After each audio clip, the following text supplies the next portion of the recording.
Hi guys, I'm back again. This is Jeremy Net, Permanent Acres, and just giving you an update. Put the stovepipe in the hole that I cut out, and then cut the edge of the pipe just so it opens right where the 30-gallon barrel is going to be. And I kind of folded it back there. And then what I'll be doing is pouring refractory around it up to the 24-inch mark. So that's where the air is going to actually be sucked through and run in through the ducting. And so I got loose refractory around the edge. I still got to clean this out. And then I also cut the bottom off of the 30-gallon drum. Set the lid off on the side. So put the bottom rim off. Kind of peeled it open like a tuna can. Didn't take very long to cut through it all the way.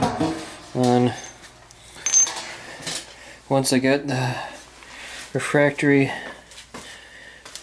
poured in place around it,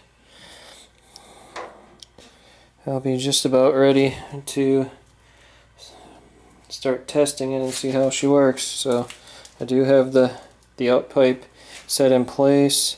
I'm planning on pouring the refractory probably sometime tomorrow. I'm just cutting this and getting it prepped and ready to go. I gotta crash soon because I gotta work tonight, and I still got to go pick up food for some of the food scraps for the chickens.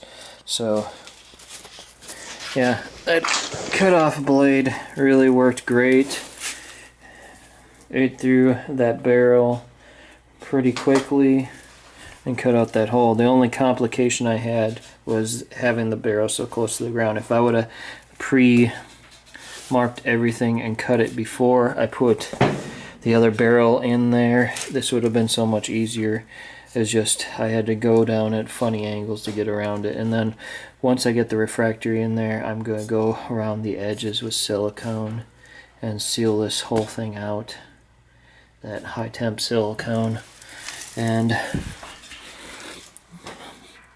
making some decent progress on it. Just about to the point where I can start getting ready to test her out. I need to clean this out and get the refractory lining cement in it that I'll mix up and do a probably do a whole video on coating that and the heat riser. And then once everything's in place, I'll throw that 30-gallon barrel back on top. I might have to adjust the height on it some, so I might have to cut off about 1 inch off the bottom. We'll see how well it works. So I'm going to sign off here. I'm about ready to call her quits for the day, so I'm going to sign off. Later.